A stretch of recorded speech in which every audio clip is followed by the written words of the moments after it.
Hello बच्चों, कैसे हो आप बच्चों। आज हम पढ़ने जा रहे हैं हमारी पाठ्य पुस्तक बसंत भाग 2 का 19वां पाठ, जिसका नाम है आश्रम का अनुमानित व्यय। और जैसे कि पाठ का नाम है आश्रम का अनुमानित व्यय, व्यय कहते हैं खर्च को, और आश्रम यानी गांधी जी का साबरमती आश्रम, उसके बारे में पूरा पाठ है, जिसमें गांधी जी ने आश्रम के जो कार्य प्रणाली थी, जो कार्य होता था वहाँ पे हर कार्य के लिए खर्च तो होता ही है। आश्रम में जो भी काम होता था, लोग रहते थे, उसमें रुकते थे, उनके भोजन की व्यवस्था, रहने की व्यवस्था, ऐसा जो भी कुछ काम होता था उसकी पूरी व्यवस्था का जो खर्च आता था, जो लेखा जोखा होता था, व्यय कहते हैं जो उसका लेखा जोखा होता है, खर्च जो आता है उसके ऊपर, उसके पूरे विवरण इस पाठ के माध्यम से दिया है उन्होंने हमें। क्योंकि जो गांधी जी थे बच्चों, वो जब वो दक्षिण अफ्रीका से लौटकर कहाँ आए थे, अहमदाबाद में एक आश्रम की स्थापना की थी उन्होंने अहमदाबाद में आकर, जिसे साबरमती नदी के किनारे, जिसे बाद में गांधी जी के साबरमती आश्रम के नाम से जाना गया। उसमें प्रारंभिक में उन्होंने जो सदस्यों तथा सामान आदि का विवरण, जो शुरुआत में उन्होंने जो वहाँ पे व्यवस्था की थी, वहाँ के जो सदस्य थे, यानी जहाँ जो लोग वहाँ पे रहते थे, अरेंजमेंट करते थे, उनका पूरा विवरण यानी उनके बारे में पूरा सब कुछ इस पाठ के माध्यम से उन्होंने हमें बताया है कि कैसे वो पूरी कार्य प्रणाली होती थी। तो चलो बच्चों, पाठ शुरू करती हूँ मैं अब। कि महात्मा गांधी ने दक्षिण अफ्रीका से लौटकर साबरमती यानी अहमदाबाद के आश्रम की स्थापना की। अहमदाबाद में साबरमती नदी के किनारे उन्होंने एक आश्रम की स्थापना की थी गांधी जी ने। वहाँ शुरू में 40 लोगों के रहने की व्यवस्था की गई थी। कितने लोगों की?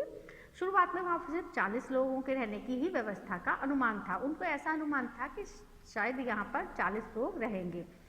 गांधी जी ने स्वयं आश्रम के अनुमानित खर्च का विवरण लिखा। गांधी जी जो थे उन्होंने स्वयं, क्योंकि उन्होंने स्थापना की थी, मतलब उसकी नींव रखी थी, तो उन्होंने उसकी पूरी खर्च का जो लेखा जोखा है वो बनाया। पूरा बजट बनाना होता है ना कि भाई किस काम के लिए कितने रुपए की जरूरत पड़ेगी। तो जो हमारे गांधी जी थे, महात्मा गांधी जी, उन्होंने खुद उसका विवरण स्वयं लिखा। उन्होंने अपने ऊपर ये कार्य प्रणाली का भार रखा। आवश्यक सामग्रियों की सूची बनाई। एक जब हम किसी भी कार्य को करते हैं तो उसके लिए प्रॉपर यानी संयुक्त संपूर्ण रूप से हर एक सामान की जरूरत होती है। तो उन्होंने उसकी पूरी सूची बनाई कि किस सामान की कितनी आवश्यकता होगी। आश्रम में हर माह 10 अतिथियों के आने की संभावना थी। हर महीने, हर माह का मतलब हर महीने 10 अतिथि यानी 10 मेहमानों के आने की संभावना आश्रम में होती थी। उनमें से कुछ परिवार भी हो सकते थे। भाई ऐसा जरूरी नहीं था अकेला ही इंसान आएगा, कुछ अपने परिवार के साथ भी आ सकते थे वहाँ रहने के लिए। अतः गांधी जी ने आश्रम में 3 रसोई घर और 50,000 वर्ग फुट क्षेत्रफल में मकान बनाने की आवश्यकता महसूस की। उन्होंने क्या सोचा उसके लिए कि भाई परिवार के साथ लोग आएंगे, तो उन्होंने क्या किया कि आश्रम में 3 रसोई घर बनवाए और 50,000 वर्ग फुट जो एरिया था क्षेत्रफल में, क्षेत्रफल कहते हैं एरिया को, के मकान बनाने की आवश्यकता महसूस की। उनको ऐसा लगा कि इतने मकान तो हमें यहाँ चाहिएंगे ही, जो लोग आएंगे वो आके जिससे आराम से ठहर सकें। महसूस की उन्होंने ये सब। इसके अतिरिक्त, भाई इतना तो होना ही था, इसके अतिरिक्त उन्होंने और क्या सोचा, 3000 पुस्तक रखने लायक पुस्तकालय और अलमारी की भी जरूरत थी।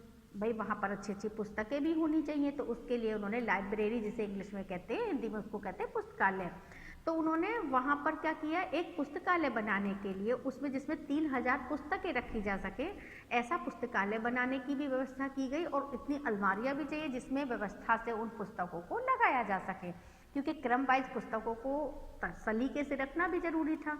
तो उन्होंने उन पुस्तकों को रखने के लिए अलमारियों की भी व्यवस्था की, और उन्होंने एक लाइब्रेरी भी वहाँ बनवाई, जिसे पुस्तकालय कहते हैं, पुस्तकालय वहाँ बनवाया। उसकी उनको ज़रूरत महसूस हुई, तो क्योंकि उसकी ज़रूरत थी, वहाँ पे लोग आने वाले थे आश्रम में। खेती योग्य कम से कम 5 एकड़ भूमि की ज़रूरत थी, क्योंकि आश्रम में जो खाने पीने का सामान चाहिए उसकी खेती होगी अगर, तो खेती के लिए भी 5 एकड़ ज़मीन की ज़रूरत थी, जिसपे सब्जियां और अनाज उगाया जा सके, फल वगैरह, जिससे वो आश्रम के काम आएंगे वो सब चीज़ें। तो उसके लिए कितनी आवश्यकता उन्हें महसूस हुई, उन्हें 5 एकड़ भूमि की आवश्यकता भी महसूस हुई, जिस पर 30 लोग काम कर सके। मतलब 5 एकड़ जो ज़मीन थी उस पर 30 लोग काम कर सके, लोगों की भी ज़रूरत थी। खेती और बढ़ईगिरी के औजारों की भी ज़रूरत थी। भाई खेती के औजार चाहिए, जब हम खेती करते हैं तो उसके लिए खेती के औजार भी होते हैं, तो वहाँ पर खेती के औजारों की भी ज़रूरत थी। और बढ़ईगिरी यानी वहाँ पर जो कार्य होगा, जो पुस्तकालय विभाग बनेगा या जो मकान बनाए जाएंगे, उनके लिए बढ़ई भी चाहिए। लकड़ी का काम तो बढ़ई ही करता है, कारपेंटर जिसे इंग्लिश में कहते हैं।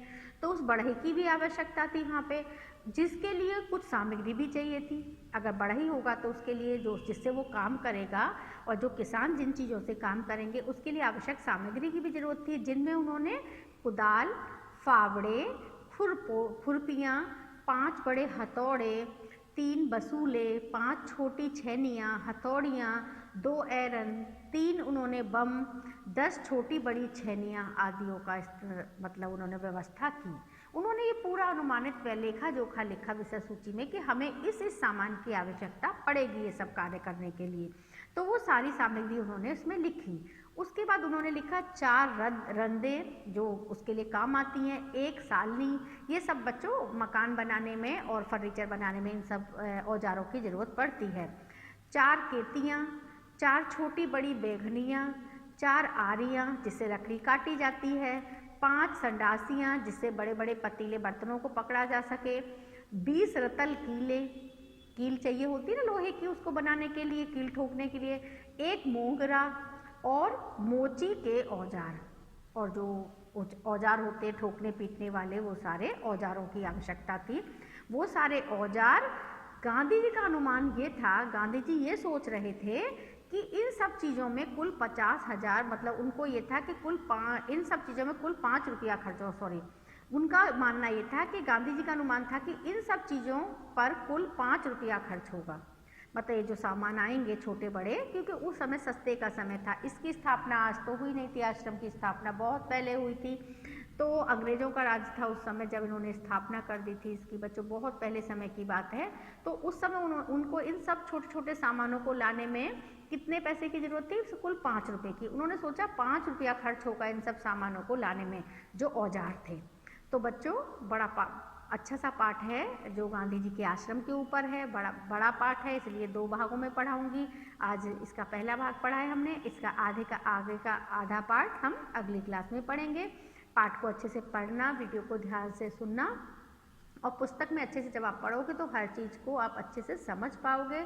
वीडियो को ध्यान से सुन के आपको समझ में आ जाएगा। आज की क्लास में इतना ही। बाय बाय बच्चों।